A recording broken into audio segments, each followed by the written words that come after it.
Thousands of anti-Brexit campaigners are expected to march on Westminster, 2 years on from the 2016 referendum.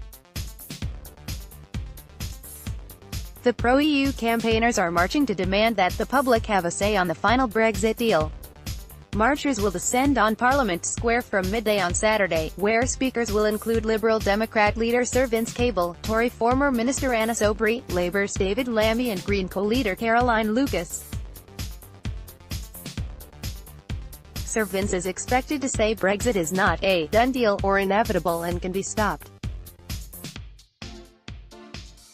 BMW joins Airbus in warning over potential impact of Brexit. Parliament is fiddling at the margins while the country slowly burns. He is expected to warn as he calls on the government to vote on the deal, or no deal, with the option of staying in the EU. A spokesman for the People's Vote said, "There is real anger and frustration in the country about the way politicians have made such a mess of Brexit and, while it is difficult to predict exact numbers, we are confident this will be the biggest Brexit protest yet." Thousands are expected to descend on Parliament Square on Saturday. Reuters. The march comes as Foreign Secretary Boris Johnson urged the Prime Minister to deliver a full British Brexit as cabinet colleagues warned the UK is able to walk away without a deal.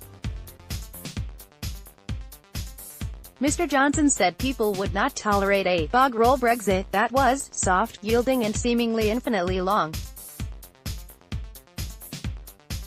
Boris Johnson said he did not want a bog-roll Brexit. Photo Daniel Olivas, AFP, Getty Images, AFP, Getty Images. Writing in The Sun on Saturday, Mr. Johnson said the public were keen to get on with breaking away from Brussels.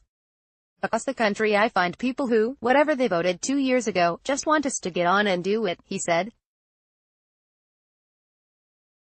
They don't want a half-hearted Brexit. They don't want some sort of hopeless compromise, some perpetual push-me-pull-you arrangement in which we stay half in and half out in a political no-man's land, with no more ministers round the table in Brussels and yet forced to obey EU laws. They don't want some bog-roll Brexit, soft, yielding and seemingly infinitely long. They want this government to fulfill the mandate of the people and deliver a full British Brexit. Demonstrators head towards Parliament Square.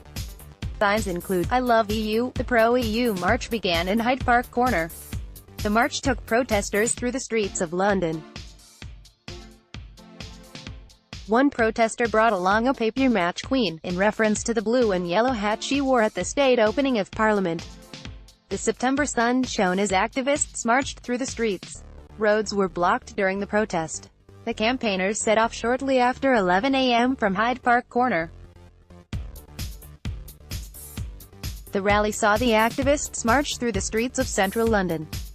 EU colours of blue and yellow were seen throughout the march. Demonstrators head towards Parliament Square. Signs include, "I love EU." The pro-EU march began in Hyde Park Corner. The march took protesters through the streets of London. One protester brought along a paper match queen, in reference to the blue and yellow hat she wore at the state opening of Parliament. The September sun shone as activists marched through the streets. Roads were blocked during the protest. The campaigners set off shortly after 11 a.m. from Hyde Park Corner. The rally saw the activists march through the streets of central London. EU colours of blue and yellow were seen throughout the march. Meanwhile, research by the Centre for European Reform (CER) think tank indicated Brexit had already made the UK economy 2.1% weaker than it would have been if voters had decided to stay in the EU. Dr. Fox told the BBC it is essential the EU understands and believes the Prime Minister's assertion that no deal would be better than a bad deal. He said the threat had added credibility because if we were to leave, the economic impact on a number of European countries would be severe. It emerged on Friday that almost half of voters want a second referendum on Brexit. A survey by Survation for ITV's Good Morning Britain suggested the UK would vote in a fresh poll to remain in the EU by a margin of 53% to 47%.